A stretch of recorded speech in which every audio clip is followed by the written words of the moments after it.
প্রশ্ন, টিউব মেহেদি হাতে দেয়া জায়েজ আছে কি নেই? টিউব মেহেদি হাতে দেওয়ার কিছুদিন পর ঘষা দিলে চামড়ার মতো উঠে যায়, এক্ষেত্রে এসব মেহেদি হাতে দেওয়া কি জায়েজ হবে? উত্তর, এর উপরে একটা আবরণ পড়ে, হাতের চামড়ার উপরে মেহেদির একটি আবরণ পড়ে। আবরণের ভিতরে পানি ঢুকতেও পারে, নাও ঢুকতে পারে, সন্দেহ আছে। কোনো কোনো ক্ষেত্রে আবরণ এত শক্ত হয় ভিতরে পানি ঢুকবে না। যদি পানি না ঢোকে আমার উজু গোসল কিছু হবে, এই জন্য টিউব মেহেদি ব্যবহার না করা চাই। প্রশ্ন, কুকুর প্রাণীকুলের মধ্যে নিকৃষ্ট, আসহাবে কাহাফের 6 যুবকের সাথে কুকুর বেহেশতে যাবে, হুজুর জবান থেকে জানতে চাই। উত্তর, প্রসিদ্ধ আছে, নেকের সংসর্গে থাকলে অন্য হাইওয়ান জানোয়ারও নেককার হয়। এমন কি আমল আছে যে ওই আমল করলে সারাদিন ফেরেশতা বান্দার জন্য দোয়া লিখতে থাকেন? উত্তর, একটি তো হলো সূরা হাশরের শেষ 3 আয়াত, মাগরিবের পরে একবার, ফজরের পরে আরেকবার। প্রশ্ন, সাদা দাড়িওয়ালা মৃত্যু ব্যক্তিকে কবরে শাস্তি দিতে ফেরেশতা সংকোচ বোধ করে, হুজুর জবান থেকে শুনতে চাই। উত্তর, সাদা দাড়ি হলো ওয়াকার, ইজ্জত। হযরত খলিল খুদা ইব্রাহিম আলাইহিস সালাম যখন দাড়ি সাদা হয়, আল্লাহ পাককে জিজ্ঞেস করলেন, আল্লাহ এটা কি? আল্লাহ পাক বলেন, এটা ওয়াকার, মানে ইজ্জত, সম্মান। যে দেখবে সাদা দাড়িওয়ালাকে মানুষ যে পরিমাণ সম্মান করে, যার দাড়ি নেই এই পরিমাণ সম্মান করে না। তো হতে পারে ফেরেশতারা সম্মান করবেন। প্রশ্ন, যে ব্যক্তি আজানের সাথে সাথে আজানের জবাব দিল এবং আজানের দোয়া করল, তার জন্য সুপারিশ করা ওয়াজিব। এ হাদিস হুজুর জবাব হতে শুনতে চাই। উত্তর, এটা আমার জানা নেই। প্রশ্ন, হুজুরের সুস্বাস্থ্য কামনা করছি।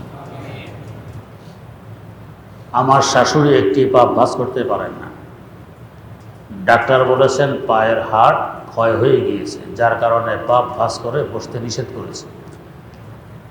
সেজন্য তিনি উঁচু জিনিসে বসেন, তখন সে কি চেয়ারে বসে নামাজ আদায় করতে পারবেন? আর যদি চেয়ারে বসে নামাজ আদায় করতে না পারেন, তাহলে নামাজ কিভাবে আদায় করা সঠিক হবে? নিয়ম হলো তিনি মাটিতে বসবেন, পা ক্যাবলার দিকে সোজা করে, হাঁটু ভাঁজ করা লাগবে না। রুকু সেজদা ইশারায় করবে, রুকুতে একটু কম ঝুঁকবে, সেজদা একটু বেশি ঝুঁকবে। যদি মাটিতে বসা সম্ভব না হয়, তখন চেয়ারে বসতে পারবে। আল্লাহর কাছে দোয়া করতে থাকবে, আল্লাহ চাইলে তো আবার সুস্থ করতে পারবে। আমার আম্মা জান রাহেমাহুল্লাহ এই হাঁটুতে ব্যথা, বাস করতে পারে না, হাঁটতেও ব্যথা, অনেক চিকিৎসা ভালো হয় না। আমার মেজো ভাই তো ডাক্তার, প্রফেসর, তখন ছিলেন ঢাকা মেডিকেল। বলেন, মা এই বাড়তি হাড় কেটে ফেলতে হবে, অপারেশন লাগবে, আপনাকে ঢাকা নিয়ে অপারেশন করে ঠিক হয়ে যাবে। মা বললেন, কি ডাক্তার আমার হাঁটু দেখবে? মারা যাব, তারপরও এটাতে করতে দেব না, কষ্ট হইলে হবে, মারা গেলে যাব, ডাক্তার হাঁটু দেখবে, এটা হবে না।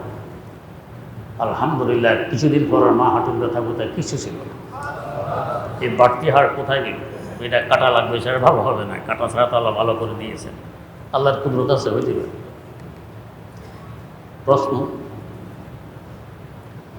জোহর এবং আসরের নামাজ যখন ইমামের পিছনে আদায় করব, ইমাম তো সূরা কেরাত মনে মনে পড়েন, আমরাও কি মনে মনে সূরা কেরাত পড়ব? উত্তর, জিনা পড়বে না, চুপচাপ দাঁড়াইয়ে থাকবে। প্রশ্ন, আল্লাহকে সিজদা করা নাকি আল্লাহর জন্য সিজদা করা, এই দুই কথার মধ্যে পার্থক্য কি? কোনো পার্থক্য নেই, একই জিনিস।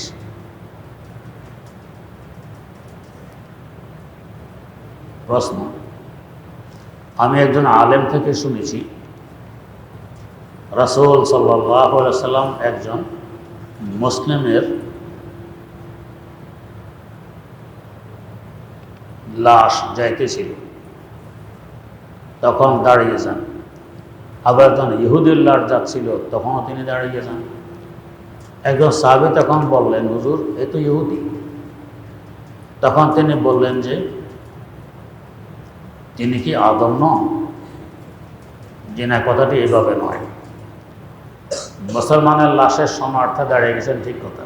আর ইহুদি লাশের সামনে দাঁড়াইলেন কেন? ইহুদি কাফের লাশ যাবে আমার মাথার উপর দিয়ে, এটা হয় না। মুসলমানের ইজ্জত কাফের থেকে কোটি কোটি গুণ বেশি। তাদের মাথার উপর দিয়ে কাফের লাশ যাবে, এটা হয় না, তা দাঁড়ায় গেছেন। প্রশ্ন,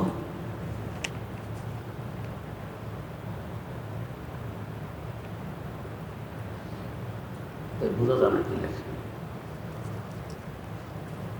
একজনের একটি বাড়ি আছে যেখানে সে ভাড়া থাকে, আর একটা জমিন আছে যা সে বাড়ি বানানোর জন্য ক্রয় করেছে। তার ওই জমি ছাড়া আর কোনো নগদ টাকা নেই, তাহলে তার উপর কি ওই জমির কারণে কোরবানি ওয়াজিব হবে? উত্তর, যদি বাস্তবে জমির মূল্য নেশা পরিমাণ হয় তো ওয়াজিব হবে। প্রশ্ন, আল্লাহ তাআলা আপনাকে নেক হায়াতের মধ্যে ভরপুর বরকত দান করুন। কোন আমল নিয়মিত করলে রাসূল সাল্লাল্লাহু আলাইহি ওয়াসাল্লামের জিয়ারত স্বপ্নযুগে নিশ্চিত হবে? উত্তর, এই দুঃসাহসিকতা না করা চাই।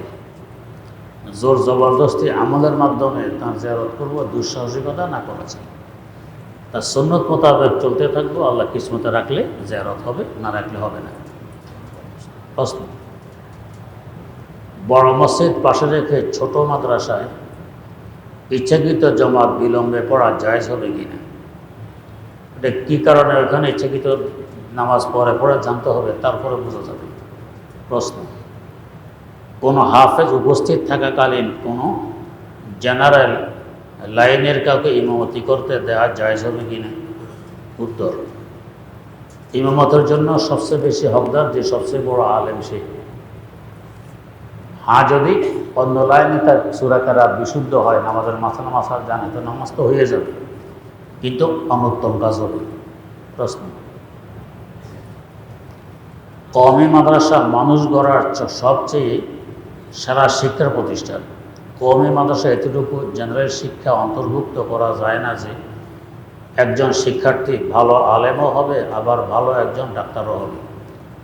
আমাদের দেশে যে ভালো ডাক্তারের খুব অভাব, ভারত, পাকিস্তান ও আফগানিস্তানও কি কওমি শিক্ষার ব্যবস্থা আমাদের দেশের মতো? উত্তর, হুবহু আমাদের দেশের মতো, কোনো দেশ কম নেই। সবাই একসাথে সব কিছু জানতে চাইলে একটাও জানা হয় না। তো হারফনি হেচিনিস্ট, এক বিষয়ে পারদর্শী সে বাস্তবে পারদর্শী, আর সব বিষয় জানার দাবি করে তো একটাও জানে না। ইঞ্জিনিয়ারকে যদি বলা হয় ইঞ্জিনিয়ার কেন চিকিৎসা করতে পারে না, হেও কিছু চিকিৎসা করুক। ডাক্তারকে যদি বলা হয় ডাক্তার সাহেব কেন ইঞ্জিনিয়ারিং জানে না, বিল্ডিং কীভাবে বানা, হেও কিছু এগুলো শিখুক।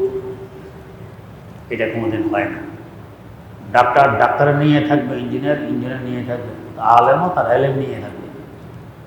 হ্যাঁ, এখন প্রশ্ন, দুনিয়ায় চলবে কীভাবে? ডাক্তার যেভাবে চলে, ইঞ্জিনিয়ার যেভাবে চলে, আলেমও সেভাবে চলবে। ডাক্তার কার ভাষা খায়? আপনার আমার। ইঞ্জিনিয়ার কার ভাষা খায়? আপনার আমার। তো আলেমও খাবে আপনার আমার ভাষা, অসুবিধা কী? প্রশ্ন, আমার শ্বশুর ব্যাংকার ছিলেন, শহরের একদম প্রাণকেন্দ্রে তার জমি আছে, তিনি মারা গিয়েছেন, এই জমিকে আমার স্ত্রী ও সন্তানদের জন্য হালাল হবে? উত্তর, যদি তিনি হালাল পয়সার মাধ্যমে এই জমি সংগ্রহ করে থাকেন তো হালাল হবে, আর সম্পূর্ণ হারাম পয়সার মাধ্যমে সংগ্রহ করলে হালাল হবে না। আল্লাহ তাআলা হুজুরের ছায়াকে আমাদের উপর দীর্ঘ করুন। প্রশ্ন, 4 রাকাত বিশিষ্ট নামাজ শুধু শেষের 1 রাকাত পেলে বাকি নামাজ কিভাবে পূরণ করব? উত্তর, ইমামের সালাম ফিরানোর পর দাঁড়িয়ে যাবেন, উভয় দিকে সালাম ফিরানোর পর। আমরা সাধারণত একদিকে সালাম ফিরে দাঁড়িয়ে যাই, এটা নিয়ম নয়। উভয় দিকে সালাম শেষ হবে, তারপর দাঁড়ানো নিয়ম। এরপরে সানা পড়বো, আউযু বিল্লাহ, বিসমিল্লাহ, সূরা ফাতিহা, সাথে আরেকটি সূরা। রুকু সিজদা শেষ করে তাশাহুদ পড়ব বসে। এই 2 রাকাত হলো, 1 রাকাত ইমামের সাথে, কেরাত ছাড়া, আর 1 রাকাত আমার একা কেরাত সহ। তাশাহুদ শেষ করে দাঁড়ায় আবারও আউযু বিল্লাহ, বিসমিল্লাহ, সূরা ফাতিহা, আরেকটি সূরা মিলাবো। রুকু সিজদা শেষ করে উঠে আরেক রাকাত পড়ব, শুধু সূরা ফাতিহা দিয়ে, কেরাত পড়ব না। আমার প্রথম রাকাত হবে ইমামের সাথে কেরাত ছাড়া, শেষ রাকাত হবে একা একা কেরাত ছাড়া, মধ্যখানে 2 রাকাত হবে কেরাত ওয়ালা। প্রশ্ন, আমার পিতামাতা বহু বছর পূর্বে মারা গিয়েছেন, আমি নিয়ত করেছি তাদের ইসালে সওয়াবের আশায় আমাদের এলাকার লোকদের একবেলা দাওয়াত করে খাওয়াবো, এতে কি আমার মা বাবা কবরের সওয়াব হবে? উত্তর, এখলাসের সাথে এভাবে যদি খাওয়ান তো সওয়াব হবে।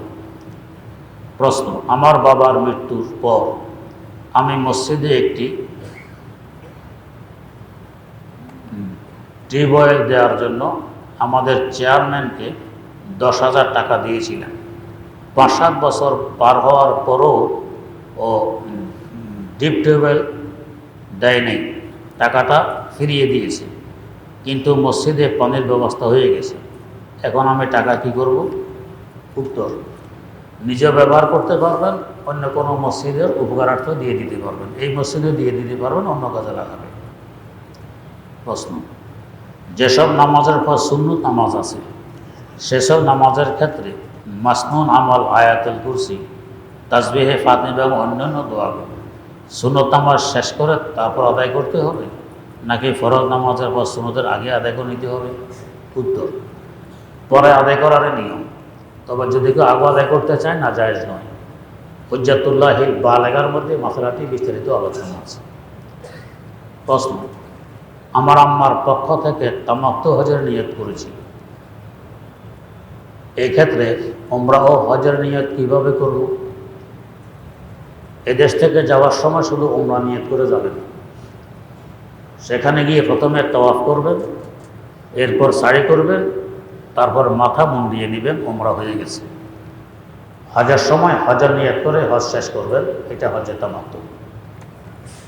আর হজ শেষে শয়তানকে কঙ্কর মারার পর একটি কোরবানিও করবে, এটাকে বলে দমে তামাত্তু, আমরা বলি কোরবানি, এটাও দেওয়া ওয়াজিব হবে। প্রশ্ন, মিনা ও আরাফাতে গোসল করা যাবে কিনা? উত্তর, জি যাবে। প্রশ্ন, বাথরুমে প্রবেশ করার পূর্বে উপরের অংশের কাপড় খুলে যাওয়া যাবে কিনা? উত্তর, যাবে। নিচের অংশের কাপড় খুললেও এহরাম ভাঙবে না, এহরাম থাকবে। প্রশ্ন, একজন খতিব সাহেব বরিশাল থেকে ঢাকা মিরপুর প্রতি সপ্তাহে জুমার নামাজ পড়াতে আসেন, মাঝে মধ্যে আসরের নামাজ সহ অন্য ওয়াক্তিয়া নামাজও পড়ান। উক্ত খতিব সাহেবের জন্য মসজিদ কমিটির পক্ষ থেকে অজুখানার উপরে নির্দিষ্ট কামরার ব্যবস্থা রয়েছে এবং মাদ্রাসার বোর্ডের থেকে খানার ব্যবস্থা রয়েছে। তিনি প্রতি রমজানে মাসে 15 দিনের মতো সময় তার নির্দিষ্ট কামরা অবস্থান করেন এবং সময় মতো নামাজ পড়ান। তিনি একজন বক্তা, সারা দেশে তিনি ওয়াজ করেন। এই অবস্থায় উক্ত খতিব সাহেব উক্ত মসজিদে 4 রাকাত বিশিষ্ট ফরজ নামাজ 2 রাকাত পড়ানো 4 রাকাত পড়ানো জায়েজ হবে কিনা? উত্তর, জি জায়েজ হবে। যেহেতু তিনি আবার চলে যাওয়ার পরও ফিরে আসবেন, আবারও জুমা পড়াবেন, থাকার ব্যবস্থা এখানে ওনার আছে, তাই তিনি এখানে মুকিম হয়ে গেছেন, মুসাফির থাকবেন না। প্রশ্ন, লটারি চিপস যার কেনাকাটার মধ্যে কিছু চিপস এবং খেলনা থাকে, আবার কেনাকাটার ভিতরে চিপস এবং 2 টাকা, 5 টাকা, 10 টাকা থাকে, এ ধরনের চিপস ক্রয় বিক্রয় বৈধ কিনা? উত্তর, যদি চিপসের উদ্দেশ্যে ক্রয় করে থাকেন তো বৈধ। আবার যারা এ ধরনের পুরস্কার দেয়, পুরস্কারের কারণে যদি মান খারাপ করে ফেলে, মানসম্মত চিপস না বানায়, ওদের জন্য অবৈধ হবে, না জায়েজ হবে। তা মান ঠিক রেখে অতিরিক্ত বিক্রির আশায় পুরস্কার দেয়, আর আপনার চিপস এর জন্যই খরিদ করেছেন, পুরস্কার আশায় নয়, তাহলে বৈধ হবে। প্রশ্ন, আমাদের একটি মসজিদের গেটের পাশ দিয়ে যাওয়া ফুটপাতের মধ্যে দোকান ভাড়া দিয়ে মসজিদ কমিটি অর্থ উপার্জন করছে, ফুটপাত ভাড়া দিয়ে অর্থ উপার্জন করা হালাল না হারাম? উত্তর, ফুটপাতের মালিক যদি মসজিদ হয় তো মসজিদের জন্য ব্যবহার হালাল হবে, মসজিদে না হলে ব্যবহার হালাল হবে না। প্রশ্ন, মসজিদের নিজস্ব জায়গার মধ্যে বাথরুম টয়লেট ভাড়া দিয়ে অর্থ উপার্জন হারাম কিনা হালাল? উত্তর, পয়সা যদি মসজিদে ব্যয় করা হয় তাহলে হালাল। প্রশ্ন, আমি মান্যত করেছিলাম একটি ঘটনাকে কেন্দ্র করে যে যদি এই ঘটনা পরিমাণ এমন হয় তাহলে সামনে যে মসজিদ পাবো এতে কিছু টাকা দান করব এখন প্রশ্ন হলো, সামনে কোনো মসজিদ পাওয়া যায়নি, দান করতে হবে কিনা? উত্তর, মসজিদ পাওয়া গেল, এ দান করা আপনার জন্য ওয়াজিব হয়নি, করলে ভালো, এটা মান্যত হয়নি। মসজিদের নামে মান্যত হয় না। প্রশ্ন, আল্লাহ তাআলার কাছে হুজুরের নেক হায়াত কামনা করছি, কোনো মানুষকে যদি সঠিক পথে ফিরিয়ে আনার জন্য কি তাকে তাবিজ কবজ বা জাদুটোনা করা যায়? উত্তর, জি না, জায়েজ নেই। প্রশ্ন, প্রতি বছর বাংলাদেশের কিছু এলাকার সৌদির সাথে মিল রেখে ঈদ পালন করে, কিন্তু এবার দেখেন চাঁদপুরে কয়েকটি এলাকায় সৌদিরও একদিন আগে ঈদ পালন করেছে। এই দুই পক্ষের ঈদের নামাজ কি হয়েছে? উত্তর, সারা বিশ্বে একদিন ঈদের নামাজ করার জন্য এক গ্রুপ আছে, উঠে পড়ে লেগেছে। সারা বিশ্বে একদিন ঈদ করলে সারা বিশ্বের মুসলমানদের ঐক্য সৃষ্টি হবে, এটা একটা খোলা যুক্তি। আমরা যে একসাথে নামাজ পড়ি, এ সবার মধ্যে কি ঐক্য আছে? নেই। তো একদিন ঈদ করলে ঐক্য হয়ে যাবে? আপনার কাছে কি হয়ে আসছে? সৌদিয়ারা আমাদের একদিন আগে চাঁদ দেখে, সাধারণত কখনো 2 দিন আগেও দেখে। ওরা চাঁদ দেখে ঈদ করবে, ধরুন আজকে চাঁদ দেখেছে, আমার থেকে তাদের সময় 3 ঘন্টার ব্যবধান, আমাদের এশার সময় তাদের মাগরিবের সময়, ওই টাইমে তারা চাঁদ দেখল। তাদের সম্বন্ধে আমরা ঈদ করলে আগামীকাল সকাল 7টায় আমরা ঈদ করবো ধরে, ওরা তো পড়বে আরও 3 ঘন্টা পরে, তাহলে আগ পড়াতে হলে একসাথে হলে কীভাবে? চাঁদ দেখলে ওরা আগে নামাজ পড়ে ফেলছে, আমরা আগে, কিন্তু ঐক্য হইল উল্টা না। এই ব্যাপারে আগামী শনিবারের পরের শনিবার ইঞ্জিনিয়ারিং ইনস্টিটিউটে একটি গুরুত্বপূর্ণ সেমিনার আয়োজন করা হয়েছে। সকাল 9টা থেকে দুপুর 1:15 পর্যন্ত চলবে। সকাল 9টা থেকে দুপুর 1:15 পর্যন্ত চলবে। ইঞ্জিনিয়ার্স ইনস্টিটিউশন বাংলাদেশ, এখানে রমনায়। সেখানে বাইতুল মোকাররমের বর্তমান খতিব সাহেব সহ ঢাকা, চিটাগাঙ্গের এবং বাইরেরও বহু আলেম ওলামাও থাকবেন। আপনারা সবাই আমন্ত্রিত। প্রশ্ন, আমাদের মসজিদের প্রতিষ্ঠাতার ছেলে হঠাৎ লামাযহাবী হয়ে গিয়েছে। সে নিয়মিত মুয়াজ্জিনি করে, একামতে হাইয়া আলাস সালাহ, হাইয়া আল ফালাহ একবার করে বলে। জুমার দ্বিতীয় আজান মিম্বরের সিঁড়ি বরাবর না দিয়ে সে যেখানে দাঁড়ায় সেখান থেকে দেয়। খতিব সাহেব কিছু বলে না, এক্ষেত্রে নামাজে কোনো সমস্যা হবে কি? নামাজ তো হয়ে যাবে, তবে হাদিস শরীফ আছে আজান দেবে বাইনা ইয়াদাইল খতিব, খতিবের সামনে। হে না আহলে হাদিস, হাদিস মানে তো বাইনা ইয়াদাইল খতিব যে হাদিসে আছে, এটা মানব কই? মানাতে হয়। প্রশ্ন, লামাযহাবের বড় আলেম আসাদুল্লাহ গালিব ঈদের নামাজ চেয়ারে বসে পড়ে গেছেন।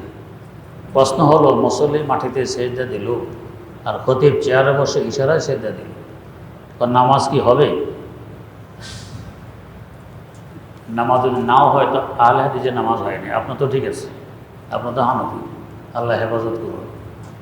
প্রশ্ন, আল্লাহ আপনাকে ও সকল মুসলমানকে হায়াতে তৈয়বা দান করুন। আমি আমার স্ত্রী অসুস্থ, আল্লাহ পাক সবাইকে সুস্থ করে দেন। এক ব্যক্তি ওলামায়ে কেরামকে গালি দিয়েছে, তাকে কি করা চাই? দোয়া করবেন যাতে আল্লাহ হেদায়েত দেন। তো ওলামায়ে কেরামকে এলেমের কারণে গালি দিলে ঈমান থাকে না। বিভিন্ন কিতাব খুলে দেখুন, বিশেষ করে ফতোয়া আলমগীরিয়া খুলে দেখুন, ঈমান থাকে না, ঈমান চলে যায়। ঈমান চলে গেলে তার স্ত্রী মুমিন হয়ে গেছে কাফের। কাফের মুমিনের বিয়েও টিকে না, স্ত্রীও আর হয় না। পরে যদি আবার ঈমান নবায়নও করে, স্ত্রীতে একবার গেছে, আবার বিয়ে করা লাগবে, কঠিন অবস্থা। আল্লাহ হেফাজত করুন। আলহামদুলিল্লাহি রাব্বিল আলামিন ওয়াসসালাতু ওয়াসসালামু আলা আশরাফিল আমবিয়া ওয়াল মুরসালিন সাইয়্যিদিনা ওয়া মাওলানা মুহাম্মাদিন ওয়া আলা আলিহি ওয়া আসহাবিহি আজমাইন। রব্বানা আতিনা ফিদ দুনিয়া হাসানাতাও ওয়া ফিল আখিরাতি হাসানাহ ওয়া কিনা আযাবান নার। রব্বানা লা তুযিগ কুলুবানা বা'দা ইয হাদাইতানা ওয়া হাব লানা মিন লাদুনকা রাহমাতান ইন্নাকা আনতাল ওয়াহ্হাব। রব্বিরহামহুমা কামা রাব্বায়ানি সগীরা। রব্বিরহামহুমা কামা রাব্বায়ানি সগীরা। আয় আল্লাহ, মেহেরবানি করে জিন্দেগির সমস্ত গুনাহ খাতাগুলো ক্ষমা করে দেন। আল্লাহ, সর্বপ্রকার গুনাহ থেকে আমাদের হেফাজত করুন, ফিতনা ফাসাদ থেকে হেফাজত করুন। জালেমের জুলুম থেকে, অনিষ্টকারীর অনিষ্ট থেকে, হিংসুটের হিংসা থেকে, দুশ্মনের দুশ্মনী থেকে, অত্যাচারীর অত্যাচার থেকে, শত্রুর শত্রুতামি থেকে, চোরের চুরি থেকে, ডাকাতের ডাকাতি থেকে, মস্তানের মস্তানি থেকে আল্লাহ মেহরবানি করে আমাদের হেফাজত করুন। আল্লাহ দুশ্মনকে দোস্ত বানায় দেন, আপসে মিলমিলাপের সাথে চলাফেরা করার তৌফিক দেন। আমাদের অন্তর থেকে হিংসা বিদ্রোহ দুশ্মনীকে দূর করে দেন। এক মুসলমানের জন্য আরেক মুসলমানের মহব্বত পয়দা করে দেন। আল্লাহ আমাদেরকে আপনার বানায় নিন, আপনি আমাদের হয়ে যান। আয় আল্লাহ, কদমে কদমে দস্তগিরি ফরমান। মেহরবানি করে এই মানের সাথে দুনিয়া থেকে বিদায় গ্রহণ করার তৌফিক দেন। আল্লাহ মৃত্যুর যন্ত্রণা থেকে হেফাজত করুন। রহমতের বাতি দিয়ে কবর অন্ধকারকে দূর করে দেন। আল্লাহ কোরআনে কারীম দিয়ে কবর একাকিত্বকে দূর করে দেন। আল্লাহ হাসর মাঠে একটু শীতল ছায়া নসিব ফরমান। প্রচণ্ড পিপাসার দিনে পয়গম্বরী হাতে হাউজে কাউসারের শরবত নসিব করুন। আল্লাহ বিনা হিসেবে জান্নাতুল ফেরদাউসের মালিক বানায় দিন। মাওলাই কারীম জীবনের সকল ন্যাক দোয়াগুলোকে কবুল করে নেন। তা আবাদিয়া রব যে তু মান লুৎফে হাদারাম উমিদ, তা আবাদিয়া রব যে তু মান লুৎফে হাদারাম উমিদ, আস্তুগার উমিদ বুরদাম আস্তু জাদারাম উমিদ, আস্তুগার উমিদ বুরদাম আস্তু জাদারাম উমিদ। जी सितम उम्र बसे चो दुश्मना दुश्मन मगीर बेवफा ये करदा अम अस्तु वफादारम उम्मीद, बेवफा ये करदा अम अस्तु वफादारम उम्मीद। हम तो दे दे मन गुना कर दम तो पूछे दे जे लुत्फ़े, हम तो मैदाने के अस्तु मन चाहा कर दम उम्मीद, हम तो मैदाने के अस्तु मन चाहा कर दम उम्मीद। रब्बना तक़ब्बल मिन्ना इन्नका अंतस समीउल अलीम व तुब अलैना इन्नका अंतत तव्वाबुर रहीम। सुब्हान रब्बिका रब्बिल इज़्ज़ति अम्मा यसिफून व सलामुन अलल मुरसलीन वल्हम्दुलिल्लाहि रब्बिल आलमीन।